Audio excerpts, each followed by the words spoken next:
Baghdad کو اجاڑا گیا تو کوئی کہتا تھا کہ یہاں سے دوبارہ پھر بھی اسلام کا چراغاں ہوگا؟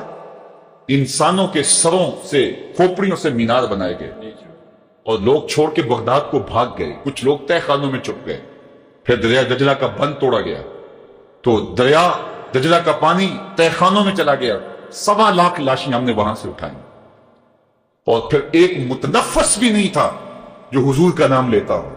وہ روس البلاد، وہ شہروں کی دلہن، اجڑا پڑا تھا، لاشیں پڑی تھی، اور وہاں منگولوں کا قبضہ تھا، اور وہاں تاتاری دندناتے پھرتے تھے۔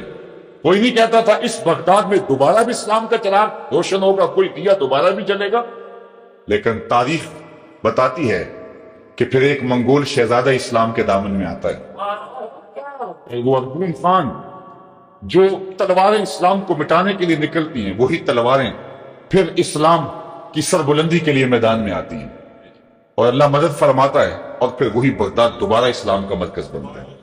اقبال کہتا ہے کہ تو نہ مٹ جائے گا ایران کے مٹ جانے سے، نشائے میں کو غرض نہیں پیمانے سے۔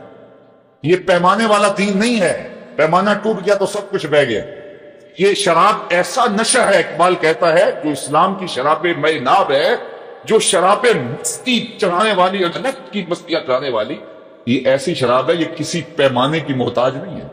یہ گلاس میں ڈال کے پیو گے تو پھر بھی نشہ وہی چڑھے گا، پیالے میں ڈال کے پیو گے تو پھر بھی نشہ وہی چڑھے گا۔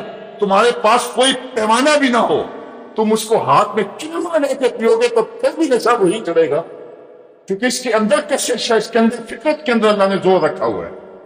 تو اب کوئی ملک نہیں ہے، فضل ٹوٹ گئی، اب کوئی کہتا ہی نہیں تھا، پیمانہ نہیں رہا، تو اب نشہ کیسے آئے گا؟ اقبال کہتا ہے نشہ میں کو غیر نہیں پیمانے سے، ہے عیاں یورش تاتار کے افسانے سے، پاسباں کعبے کو مل گئے صنم خانے سے۔ تو اللہ اپنے دین کی اس طرح بھی مدد فرماتا ہے، ان اللہ یؤید ھذا الدین بید رجل فاجر، اللہ یوں بھی مدد کرتا ہے اپنے دین کی۔ تو یہ رب کی مدد ہے، یہ رب کی نصرت ہے۔ اسلام مٹنے کے لیے پیدا نہیں ہوا، ختم نہیں ہوگا۔ حضور کی عظمت تو بہت اونچی ہے، وہ اسلام کو بھی نہیں مٹا سکتا۔ آج بھی کابل اور قندھار پہ اسلام کا ہی جھنڈا ہے، آج بھی بغداد پر ان مشکلات کے باوجود اسلام کا ہی جھنڈا ہے۔ لیکن وہ زمانہ بھی دنیا نے دیکھا جب بغداد اجڑ رہا تھا اور کچھ لوگ اس عنوان سے مناظرہ کر رہے تھے کہ رنگے ہوئے کپڑوں کے ساتھ نماز ہوتی ہے یا نہیں ہوتی۔ آج بغداد تو دوبارہ اپنی شان و شوکت کے ساتھ بحال ہوا، پھر اجڑا اور انشاءاللہ پھر بحال ہوگا۔ لیکن تاریخ نے ان لوگوں کو یاد رکھا ہے جنہوں نے قوم کو اس وقت لوریاں دے کے سلایا، جب قوم کو بیدار کرنے کا موقع تھا انہوں نے قوم کو خوابیدہ کر دیا۔ عشق و مستی کا جنازہ ہے تخیل ان کا، ان کے اندیشہ تاریخ میں قوموں کے مزار، چشم آدم سے چھپاتے ہیں مقامات بلند، کرتے ہیں روح کو خوابیدہ بدن کو بیدار۔ کیا آپ وہ بھول گئے ہیں جب بیت المقدس پر یہودیوں اور صہیونیوں کا قبضہ ہوا تو انہوں نے سلطان صلاح الدین ایوبی کی قبر پہ آ کے ٹوٹے مارے تھے اور کہا تھا اور ہمیں مقابلہ کر۔ صلاح الدین ایوبی کی زندگی میں تو کوئی ان کے سامنے کھڑا نہ ہو سکا۔ یہ اصل صلاح الدین ایوبی کی قبر کو ٹکڑا نہیں تھا، یہ امت مسلمہ کو جھنجھوڑا گیا تھا، اس کو اٹھایا گیا تھا۔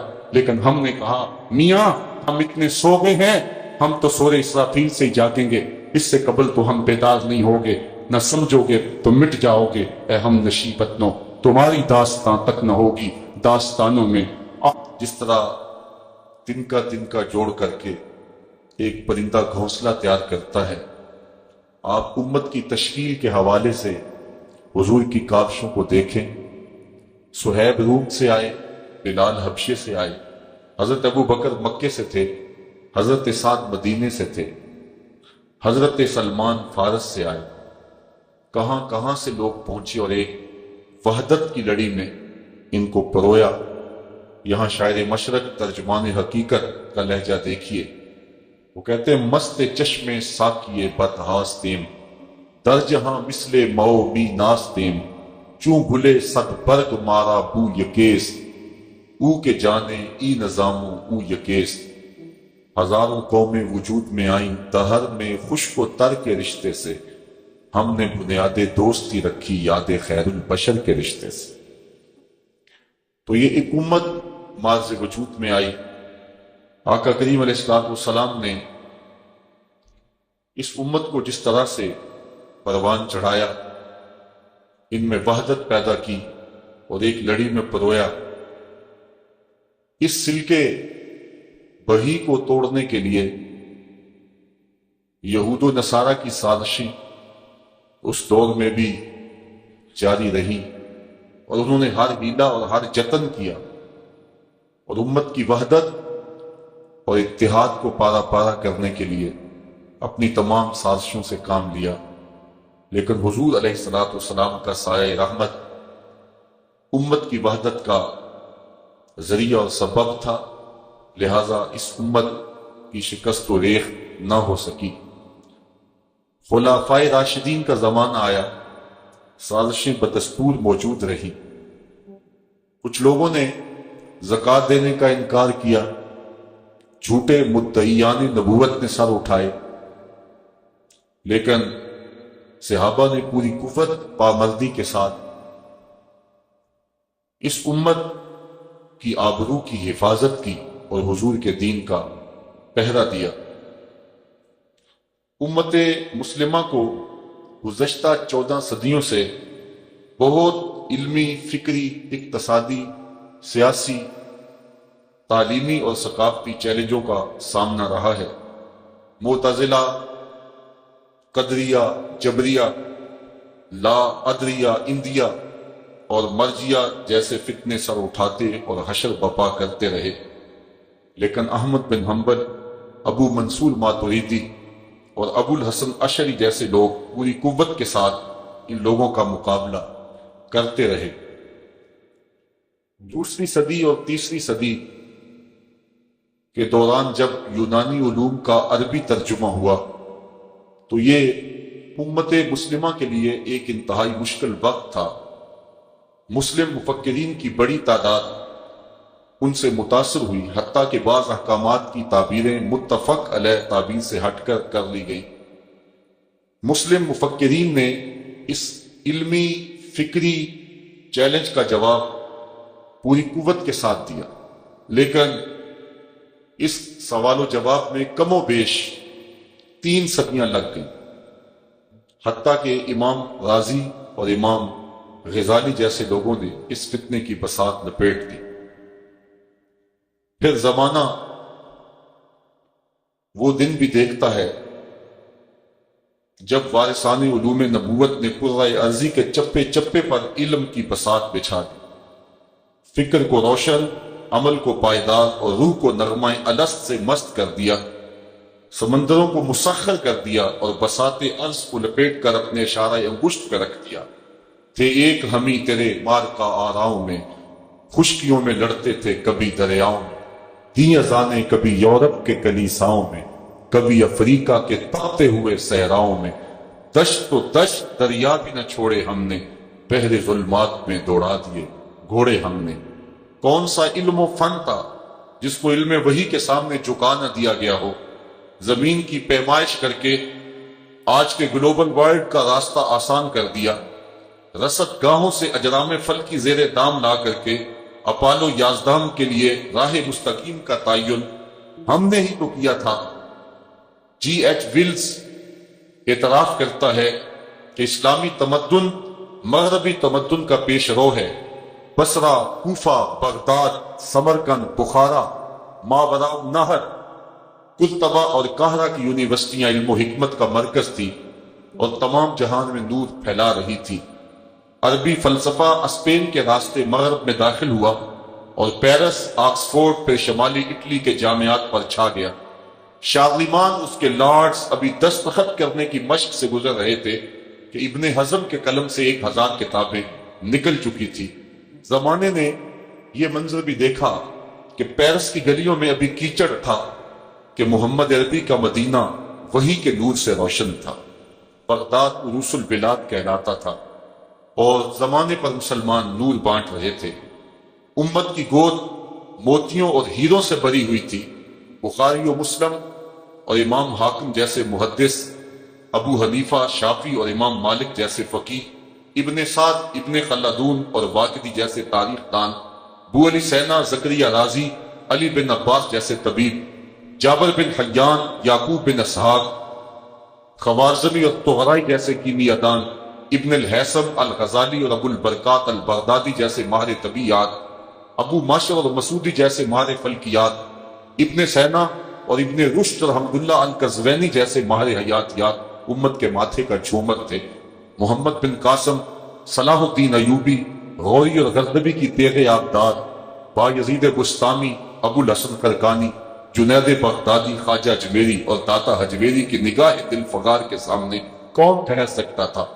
کر نہ سکتے تھے اگر جنگ میں اڑ جاتے تھے، پاؤں شیروں کے بھی میدان سے اکھڑ جاتے تھے، تجھ سے سرکش ہوا کوئی تو بگڑ جاتے تھے، تیغ کیا چیز ہے ہم تو توپ سے لڑ جاتے تھے، نقش توحید کا ہر دل پہ بٹھایا ہم نے، زیر خنجر بھی یہ پیغام سنایا ہم نے، تو ہی کہہ دے کہ اکھاڑا در خیبر کس نے، شہر کیسر کا جو تھا اس کو کیا سر کس نے، توڑے مخلوق خدا بندوں کے پیکر کس نے، کاٹ کے رکھ دیے کفار کے لشکر کس نے ٹھنڈا کیا آتش ایران کو، کس نے پھر زندہ کیا تذکرہ یزداں کو، کون سی قوم فقط تیری طلبگار ہوئی اور تیرے لیے زحمت کشے بیکار ہوئی، کس کی شمشیر جہانگیر جہاندار ہوئی، کس کی ہیبت سے صنم سہمے ہوئے رہتے تھے، منہ کے بل گر کے ہو واللہ احد کہتے تھے۔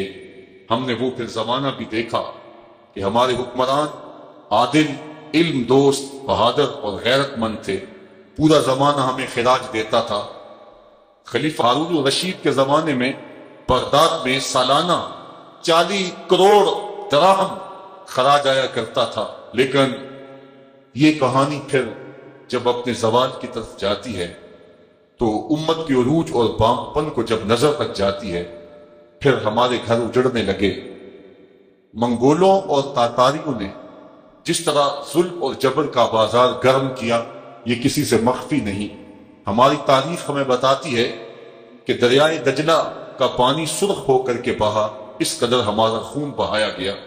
وہ لمحے بھی آئے کہ انسانی سروں کا مینار تعمیر کیا گیا اور مسلمانوں کا سر ڈھونڈنے سے نہیں ملتا تھا۔ جو لوگ جان چھپانے کے لیے تہہ خانوں میں چھپ گئے، دجلہ کا بند توڑ کر کے ان کو مارا گیا، حتیٰ کہ ہم نے 1.25 لاکھ لاشیں تہہ خانوں سے نکالی۔ وہ ظلم اور جبر کا بازار گرم ہوا کہ لہلہاتا ہوا باغ خزاں رسیدہ ہو گیا، چمن کے مالی ہی چمن کی جڑیں کاٹنے لگے، گلشن میں خاک اڑنے لگی، تیری محفل بھی گئی، چاہنے والے بھی گئے، شب کی آہیں بھی گئی، صبح کے نالے بھی گئے، وادی نجد میں وہ زور سلاسل نہ رہا، کیس دیوانہ نظارہ محمل نہ رہا، حوصلے وہ نہ رہے، ہم نہ رہے، دل نہ رہا، گھر یہ اجڑا ہے کہ تو رونق محفل نہ رہا، جن کے ہنگاموں سے تھے آباد ویران کبھی، شہر ان کے مٹ گئے، آبادیاں بند ہو گئی، سطوت توحید قائم جن نمازوں سے ہوئی، وہ نمازیں ہند میں نظر برہمن ہو گئیں، اڑتی پھرتی تھی ہزاروں بلبلیں گلزار میں، دل میں کیا آئی کہ پابندے نشیمن ہو گئیں، وائے ناکامی متائے کارواں جاتا رہا، کارواں کے دل سے احساس زیاں جاتا رہا، لے گئے تسلیس کے فرزند میراث خلیل، خشت بنیاد کلیسا بن گئی خاک حجاز، ہو گئی رسوا زمانے میں کلاہ لالا رنگ، جو سراپا نازتے ہیں آج مجبور نیاز، ہو گیا مانند آب ارزاں مسلماں کا لہو، مسترب ہے تو کہ تیرا دل نہیں دانائے راز، آج 400 خون کی ندیاں بہہ رہی ہیں، بکھرے ہوئے لاشیں، کٹے ہوئے اعضاء، روتی بلکتی مائیں، بین کرتی بہنیں، سسکتے ہوئے یتیم بچے، اجڑے ہوئے سہاگ، فریاد کرتی بیٹیاں، لیکن آج کوئی محمد بن قاسم نظر نہیں آتا، کوئی آنکھیں وارث شاہ نو اج قبراں وچوں بول، اج کتاب عشق دا کوئی اگلا ورقہ کھول، ایک روئی سی تی پنجاب دی تو لکھ لکھ مارے وین، اج لکھاں تیاں دیس دیاں وارث شاہ تینوں کہن، آفیہ بیٹی دیس تیرے وچ رووے تے قرباوے، کیڑا او دے اتھرو پونجے، کیڑا چپ کو راوے، احمد چیکا مارے، کون سنے فریاداں، اج دین نبی دا وانگ یتیماں، گھر کر تکے کھاوے، کتھوں لبھاں عمر بہادر جڑا روندے نوں گھل لاوے۔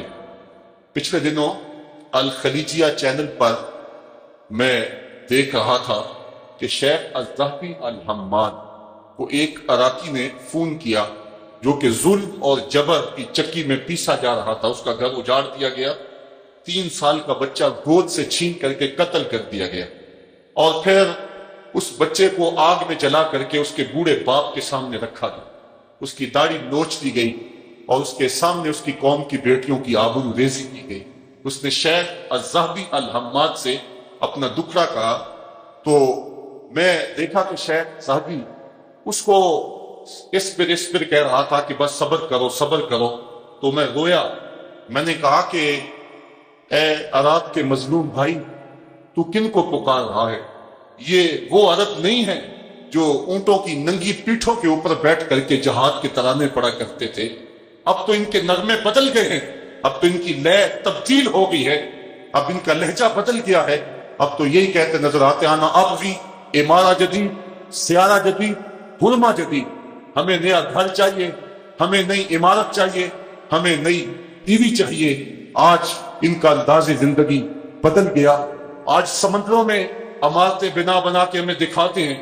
مجھے ایک بندہ کہنے لگا کہ فلاں جگہ پہ ایک عمارت بنی ہے جس کی جو ہے وہ اتنی منزلیں سمندر کے پانی میں ہیں اور اتنی اس کی منزلیں جو ہیں وہ پانی کے اوپر ہیں. میں نے کہا ہم نے آگ لگانی ہے ان پلازوں کو، ہم نے آگ لگانی ہے ان منزلوں کو. ہمیں تو قوت کو، ہمارے بچے رو رہے ہیں، امت تڑپ رہی ہے، اور تم پلازے بنا کے دکھاتے ہو.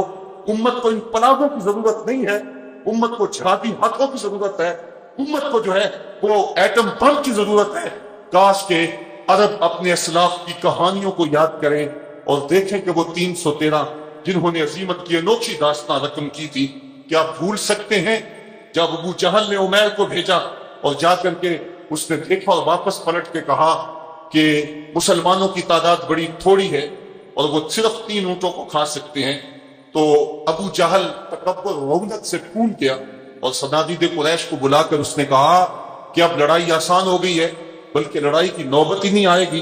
رسیاں اکٹھی کرو، انہیں پکڑیں گے اور جکڑیں گے اور اونٹوں کی پشتوں پہ باندھ کر کے انہیں حرم میں لے جائیں گے اور نئے دین کا مزہ چکھائیں گے. عمیر جو اپنی آنکھوں سے مسلمانوں کے جواں جذبوں کو دیکھ کے آیا تھا، اس نے ایک تاریخی بات کہی جو ابن حشام نے لکھی. اس نے کہا اے قریش کے سرداروں، اتنا بھی تکبر میں نہ ہو. تم کہتے ہو کہ ہم ان کو رسیوں میں جکڑ لیں گے، لیکن میں ان کے جذبے ان آنکھوں سے دیکھ کر کے آیا ہوں. اگر میرا مشورہ مانگتے ہو تو رات کی تاریکی میں بھاگ سکتے ہو تو بھاگ جاؤ. اس قوم سے لڑنا تمہارے بس کا روگ نہیں جو مرنے کے لیے آئی ہے. فلاکن رأیت یا معاشر قریش المنایا تحمل البلایا. اے قریش کے سرداروں، میں اپنی آنکھوں سے دیکھ کے آیا ہوں کہ یثرب کی اونٹنیاں اپنی پشتوں پہ میری موتیں اٹھا کے لے آئی ہیں، اور کل ان میں سے کوئی شخص مرے گا نہیں جب تک تم میں سے ایک ایک کو لڑ نہیں جاتا. پھر اگلے دن عظیمت کی جو انوکھی اور البیلی داستانیں مسلمانوں نے رقم کی تھی، میرے رب نے اس دن کو یوم فرقان کہہ کے پکارا. کاش کہ آج ہمارے وہ جذبے ہوتے تو آج ہمارا حال یہ نہ ہوتا. میرے مولا، میری قوم کب غفلت سے بیدار ہوگی؟ بغداد جلتا رہا، قوم سوئی رہی. کابل اجڑتا رہا، قوم مدہوش تھی. احمد روتی رہی، کسی نے دلاسا نہ دیا. دشت لیلا، تورا بورا، تقریر، موصل، بغداد، القدس، کشمیر، غزہ، کہاں کہاں ہمارے گھر نہیں اجاڑے گئے. ہمیں کچلا گیا، ہمیں مارا گیا، ہمارے وسائل پہ قبضہ کیا جا رہا ہے، ہماری کلیجے چھلنی کیے جا رہے ہیں. کتاب رحمت کو آگ لگا کر اور پیغمبر رحمت کے خاکے تراش کر کے ہمارے جذبات کی توہین کی جا رہی ہے اور ہمیں ذہنی اور روحانی تکلیف پہنچائی جا رہی ہے. لیکن ہمارے حکمرانوں کا حال کیا ہے؟ وہ بد نصیب شخص جس کو دنیا جنرل ہوڈ کے نام سے جانتی ہے، یہ وہ بدبخت شخص تھا کہ گوانٹا ناموبے کے جیل خانوں میں مسلمان قیدیوں کو ذہنی اذیت دینے کے لیے اس نے ٹائلٹ میں ٹشو پیپر کی جگہ قرآن کے ورقے رکھے تھے اور مسلمانوں کو اذیت دی تھی. اس وقت سارے جہان کو آگ لگ جانی چاہیے تھی، لیکن وہی بد نصیب شخص جب پاکستان پہنچا تو ہمارے اس دور کے حکمرانوں نے اس کے پاؤں تلے سرخ قالین بچھائے. اور آج ہم کہتے ہیں کہ اللہ کی رحمتیں ہم سے روٹ گئی ہیں. ہم ذرا اپنا احتساب کریں. جب میں کہتا ہوں الہی میرا احوال دیکھ، حکم ہوتا ہے اپنا نامۂ اعمال دیکھ. ہم بے غیرتی کی چادر اوڑھ چکے ہیں، مذہبی حمیت اور غیرت دینی دم توڑ چکی ہے، امت جاں بلب ہے۔ طارق بن زیاد نے کشتیاں جلائی تھی اور کسی نے پوچھا تھا کہ تم نے کشتیاں کیوں جلا دی؟ اس نے ایک حکمت بتائی، اس لیے کہ تم واپس نہ جا سکو، اور دوسری حکمت اس نے کہا پھر کبھی بتاؤں گا۔ بعد میں کسی نے طارق بن زیاد سے پوچھا کہ طارق بن زیاد آپ فتح بھی ہو گئی ہے لیکن تم نے دوسری حکمت ابھی تک نہیں بتائی، تو طارق بن زیاد نے کہا تھا کہ میں نے دیکھا تھا کہ اندلس کے اندر مصطفیٰ کریم داخل ہو رہے ہیں، اور اس سے مجھے پتا تھا کہ ہم اندلس فتح کر کے رہیں گے۔ یہاں کے اوپر تم کس لیے آئے ہو؟ تمہارا مقصد حیات کیا ہے؟ میری زندگی کا مقصد تیرے دین کی سرفرازی، میں اسی لیے مسلمان، میں اسی لیے نمازی۔ آؤ حالات کا جائزہ لیں اور اپنے رب سے پکاریں، میرے مالک ہم حالات کے جبر کے سامنے جھک گئے، ہمیں معاف کر دے۔ ہم وعدہ کرتے ہیں آئندہ زندگی جئیں گے تو تیرے لیے، مریں گے تو تیرے لیے، اور زندگی کا ایک ایک سانس تیرے رسول کے نام وقف کر دیں گے۔ آپ سمجھتے ہیں کہ ہم اگر سارے لوگ بھی پوری قوت کے ساتھ اٹھ کھڑے ہوں گے کیا نظام باطل کو ہم لوگ بٹا لیں گے؟ لیکن صاحبو ہم نے اپنے کام کو ہر صورت میں جاری رکھنا ہے۔ وہ کہانی آپ نہیں بھول سکتے ہیں کہ جب اللہ کے ایک واحد پرستار حضرت ابراہیم علیہ السلام کے لیے آگ کا الاؤ روشن کیا گیا، کسی نے دیکھا کہ چڑیا اپنی چونچ میں تھوڑا سا پانی کہیں سے لا کر کے اس آتش کدے پہ پھینکتی ہے، اور 2-4 مرتبہ کسی نے دیکھا تو چڑیا سے پوچھا، چڑیا اس آتش کدے کو تو بجھا تو سکتی نہیں ہے لیکن اپنی چونچ کے اندر اتنا پانی لا کر کے ڈال کر کے کیا مشق کر رہی ہے؟ تو چڑیا نے جو جواب دیا وہ بڑا خوبصورت ہے۔ اس نے کہا کہ جانتی ہوں کہ میں اس آتش کدے کو بجھا نہیں سکتی لیکن میں اپنے فریضے سے غافل نہیں ہوں۔ کل جب کہ فہرست تیار ہوگی آگ بھڑکانے والوں کی اور آگ بجھانے والوں کی، تو میرا نام نمرود کو ٹھنڈا کرنے والے کوششوں میں شامل تو ہوگا۔ وہ مائی بھی تو سوت کی اٹی لے کر کے یوسف کے خریداروں میں شامل ہونے کے لیے آئی تھی۔ کبھی آپ نے جگنو کو دیکھا ہے کہ اس کے پاس کتنی کو روشنی ہوتی ہے لیکن رات کے اندھیروں میں وہ بھاگتا پھرتا ہے؟ تمہارے پاس تو قرآن کے اجالے ہیں، اس لیے اٹھ کھڑے ہو جاؤ اور پوری قوت کے ساتھ اس اندھیروں، اس ظلمتوں کو ختم کرنے کے لیے اپنا کردار ادا کرو۔ اللہ تعالیٰ غالب ہے، وہ ابابیلوں سے ہاتھی مروانا جانتا ہے۔ اللہ تعالیٰ جل شانہ لنگڑے مچھر سے نمرود کا فخر توڑنا جانتا ہے۔ اس لیے ہم اپنا حصہ اور جو اپنی ڈیوٹی ہے اس کو نبھائیں اور اپنے آقا و مولا کے نام کا نعرہ ساری زندگی ہم لگاتے رہیں، اور نظام مصطفیٰ کے پیغام کو دنیا کے کونے کونے تک پہنچانے کے لیے کبھی بھی سرد ہو کر کے نہ بیٹھے۔ ہم میں سے کتنے لوگ ہیں کہ جو اس فریضے کو ادا کر رہے ہیں، اور کتنے لوگ ہیں کہ جو موجودہ نظام کا حصہ اور اس سسٹم کا حصہ بن کے رہ گئے ہیں۔ ہم عجیب لوگ ہیں کہ جب کوئی بھی الیکشن آتا ہے اور کوئی سیاستدان ڈگڈگی بجاتا ہے اور ہم لوگ اس کے پیچھے لگ کے زندہ باد کے نعرے لگانے لگ جاتے ہیں، جبکہ ہمیں پتہ ہوتا ہے کہ اس نے کس طرح دونوں ہاتھ سے قوم کو لوٹا ہے، اور نئے رنگ و روپ کے اندر لوگ آ کر کے کس طرح سے ہمیں دھوکہ دے جاتے ہیں۔ کیا ہم ساری زندگی دھوکہ ہی کھاتے رہیں گے؟ 63 برس تو بیت گئے، کیا باقی زندگی بھی اس فراڈ میں گزار دیں گے؟ آؤ آج اس کانفرنس کے اندر ہم یہ عہد کر کے اٹھے کہ جو باقی زندگی ہے ہم کسی سیاستدان کا، کسی چور ڈاکو لٹیرے کا اور کسی بے حمیت اور بے غیرت کا نعرہ نہیں لگائیں گے۔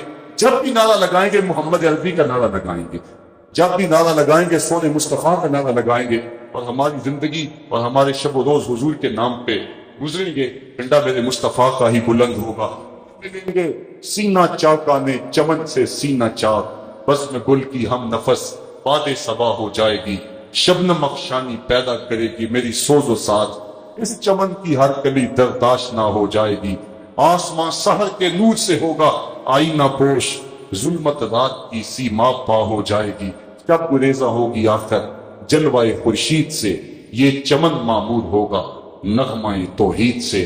صاحبو اس وقت ہم اپنے اللہ سے فریاد کریں اور دکھا ہوا دل لے کے اسی کے حضور پیش ہوں اور عرض کریں میرے مالک ہمیں اپنی رحمتوں کے حساب میں لے کر کے نکلیں گے اور پورا خود کے ساتھ شامل ہوں گے، اور پھر بیت المقدس کو فتح کیا جائے گا، اور اس کے بعد اگر کوئی یہودی اور عیسائی کسی پتھر کی اوٹ میں بھی چھپنے کی کوشش کرے گا، احادیث میں آتا ہے وہ پتھر بھی آواز دے کے مسلمان مجاہد کو کہے گا ادھر آ، میرے پیچھے یہ ظالم چھپا ہوا ہے، اور وہ پتھر اور وہ جھاڑی بھی اس کو پناہ نہیں دے سکے گی، اور کائنات کا ایک ایک گوشہ اور ایک ایک کونا حضور علیہ السلام کے نام سے ہی گونج اٹھے گا۔ میرے سامنے اگر 1000 آدمی بیٹھا ہے تو اس پیغام کو پوری قوت کے ساتھ 100 آدمی تک پہنچا دے تو 1,00,000 آدمی تک پیغام پہنچ جائے گا۔ اور اگر میرے سامنے بیٹھنے والے لوگ 1,00,000 ہیں اور یہ پیغام اگر وہ 100 آدمی کو پہنچا دے تو 1,00,00,000 آدمی تک یہ پیغام پہنچ جائے گا۔ ظاہر ہر شخص خطابت کا وہ تنتنا اور لفظوں کے اندر وہ بات نہیں رکھتا ہوتا ہے، لیکن جذبے لفظوں کے محتاج نہیں ہوتے۔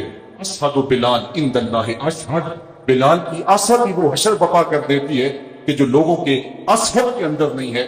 آج ہمارا المیہ یہ ہے کہ ہمارے خطبے بے روح ہو گئے ہیں، ہمارے لفظ بے نور ہو گئے ہیں۔ اقبال نے اس ٹکڑے کو بیان کیا، واعظ قوم کی وہ خیالی نہ رہی، برق طبعی نہ رہی، شعلہ میں کالی نہ رہی، رہ گئی رسم آذاں روح بلالی نہ رہی، فلسفہ رہ گیا تلقین غزالی نہ رہی، مسجد مرثیہ خواہیں کہ نمازی نہ رہے، یعنی صاحب اوصاف تو حجازی نہ رہے۔ آج ہم نے اپنے اسلاف کی صلاحیتیں اور ان کے جذبے آج پھر اپنے اندر پیدا کرنے ہیں۔ آج ہم کہتے ہیں کہ ہم دنیا سے کیوں پیچھے رہ گئے، میں کہتا ہوں کبھی اپنی حالت دیکھی، ہمارا حال کیا ہے۔ قوم کی کیفیت یہ ہو کہ جس قوم کی مسجدوں کی لیٹرینوں کے گندے لوٹے بھی لوگوں کی دست سے محفوظ نہ ہو، اس قوم کا اللہ ہی حافظ ہے۔ ہم نے کبھی اپنے اندر جھانکا، ہم نے دیکھا کہ ہم کس جگہ پہ کھڑے ہیں۔ آج گرمی کا موسم آیا ہے، لوگ جگہ جگہ واٹر کولر نصب کر رہے ہیں، لیکن اس کے ساتھ جو گلاس رکھتے ہیں ان کو زنجیروں میں باندھ کر کے رکھنا پڑتا ہے۔ میں پوچھتا ہوں، اچھا مسلمان تو بڑی دور کی بات ہے، ہم تو اچھے انسان بھی نہیں۔ میں ایک دن جمعۃ المبارک پڑھانے نکلا تو میرے آگے ایک گدھا گاڑی جا رہی تھی جس کے اوپر لکھا ہوا تھا کہ چلنے والے کا منہ کالا۔ میں سر پکڑ کے بیٹھ گیا۔ میری قوم اتنی گرہی ہوئی ہے کہ ایک مزدور سے بھی چلنے والے لوگ اس معاشرے کے اندر موجود ہیں۔ جب قوموں کے تیور اور قوموں کے لچھن اور لوگوں کا انداز زندگی ایسا ہو تو پھر قومیں آگے نہیں بڑھا کرتی ہیں۔ ہم نے دیکھنا ہے، اپنے اندر اخلاقی قوت پیدا کرنی ہے، اپنے اندر غیرت و حمیت کا نور پیدا کرنا ہے۔ علماء نے اپنے خطبوں کو، اپنی تقریروں کو مؤثر بنانا ہے۔ اگر ہماری تقریر لوگوں پہ اثر نہیں کرتی تو ہم نے دیکھنا ہے کہ ہمارے اندر کون سی کمی ہے۔ اشہد بلال عند اللہ اشہد، اسد دھوم مچا دیتی ہے تو ہم نے دیکھنا ہے کہ ہمارے مکفہ جملے اور ہماری خوبصورت گفتگو اور ہمارے لفظ و نشر سے مرتب باتیں لوگوں کے دلوں کے اندر ہلچل پیدا کیوں نہیں کرتی۔ ہم اپنے عمل پہ زور کریں۔ میرے شاہ نقش بند بخاری، آپ نے بڑی خوبصورت بات لکھی کہ جس شخص کی خاموشی پیدا نہیں دیتی اس شخص کی تقریر بھی پیدا نہیں دیتی۔ آج ہمارا المیہ یہ ہے کہ ہمارا کردار وہ چمک نہیں رکھتا تو گفتار کے اندر تو پھر روشنی کہاں سے آئے۔ ایک غوث اعظم تھا، اس نے پورے زمانے کو زندگی دے دی، اور محی الدین انہیں اس لیے کہا جاتا ہے۔ آج ہر آستانے کا سجادہ نشین وقت کا غوث ہے، لیکن آج قوم کی تقدیر نہیں بدل رہی۔ تیرے صوفے ہیں فرنگی، تیرے قالی ہیں ایرانی، خون کے آنسو رلاتی ہے جوانوں کی تن آسانی۔ نہ جوانوں میں وہ حال رہا، نہ بوڑھوں کی وہ کیفیت نہیں، نہ قوم کے ذمہ دار اور اپنے منصب سے آگاہ رہے، وائے ناکامی متائے کارواں جاتا رہا، کارواں کے دل سے احساس زیاں جاتا رہا۔ ایک تو نقصان یہ ہوا کہ کارواں لٹ گیا، اور دوسرا نقصان یہ ہے کہ احساس زیاں کی دولت بھی لٹ گئی۔ کیا غالب نے خوب کہا تھا، ہوا مخالف و شب تارو بہر طوفان خیز، کہ سسپائے لنگر کشتی و ناخدا دست۔ ہوا مخالف ہے، رات تاریک ہے، سمندر میں طوفان بپا ہے، کشتی کا لنگر بھی ہاتھ سے چھوٹ چکا ہے، لیکن اس کے باوجود کشتی بچ سکتی تھی اگر کشتی بان جاگ رہا ہوتا۔ لیکن افسوسناک پہلو یہ ہے کہ ناخدا بھی نیند کے ہچکولوں میں ہے۔ میری کشتی کو خدا ہی بچائے تو بچے، ظلمتیں ہیں یاد کی، شام ہے طوفانوں کی۔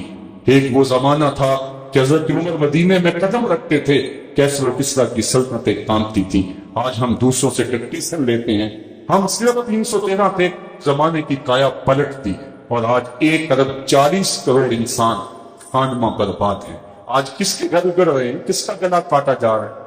حافظہ کمزور ہو تو بات اور ہے، لیکن کیا ہم بھول چکے ہیں کہ ہمارے گلے کاٹے گئے، اور جب خون بہہ گیا تو ہمارے فلٹروں کے اندر پیٹرول بھرا گیا اور پھر لاشوں کو آگ لگائی گئی۔ یہ کہانی پرانی نہیں ہوئی کہ ہمارے بھائیوں کے سر سے بال نوچے گئے، اور ان زخموں میں تیزاب چھڑک کر تڑپنے کے لیے دھوپ میں چھوڑا گیا۔ یہ درد بھی ابھی تازہ ہے کہ شبرغان کی طرف جانے والے کنٹینروں کے اندر اتنے لوگ بھر دیے گئے جتنی گنجائش نہیں تھی، اور انہیں پانی کا ایک گھونٹ بھی نہیں دیا گیا، اور وہ جب مرنے لگے تو ایک دوسرے کا پسینہ چاٹتے تھے۔ جب کنٹینر جا کے وہاں کھولے گئے، 2 اور 3 لوگوں کے علاوہ جنہوں نے دکھ کی داستان سنائی، باقی سارے لوگ شہادت کا جام پہن چکے تھے۔ میں احمد مرسل میں چیختی رہی اور اپنے بھائیوں کو پکارتی رہی، محمد بن قاسم کو آواز دیتی رہی، صلاح الدین ایوبی کو پکارتی رہی، لیکن اس کو کوئی دلاسا دینے کے لیے کہیں آگے نہ بڑھا۔ اپنے محلوں میں ہمارے مست رہے، اسی جنگ میں بیت المقدس کے حصے کو آگ لگنے کی وجہ سے بعض وجود میں آئی تھی، پوری کائنات کو آگ لگ گئی۔ امت مسلمہ انگاٹ میں نوٹتی رہی، اور ایک OIC نے کوئی کردار ادا نہ کیا۔ قائد ملت اسلامیہ مولانا شاہ احمد نورانی فرمایا کرتے تھے، OIC کو اب پنجابی میں پڑھیں کہ OIC اب چلی گئی، اب ہمارے پاس نہ کوئی وحدت ہے، ہمارے پاس نہ کوئی نظم ہے، آج رہنمائی قوم کے پاس نہ کوئی منصوبہ ہے، اور آنے والی نسلیں ہمیں برے لفظوں سے یاد کریں گی۔ اللہ تعالیٰ جل شانہ غالب ہے، اس نے ابابیلوں سے بھی ہاتھی والوں کو ختم کیا ہے۔ یہ دین انشاءاللہ غالب ہوگا۔ هو الذی ارسل رسولہ بالہدی ودین الحق لیظہرہ علی الدین کلہ۔ اللہ تعالیٰ نے واضح صاف اور ٹوک فرمایا کہ اللہ نے رسول بھیجا اس لیے ہے اس دین کو تمام دینوں پر غالب کر دے، اور وہ لمحے امت نے دیکھنے ہیں اور وہ گھڑیاں آنی ہیں، گو شاید ہم نہ دیکھ سکے۔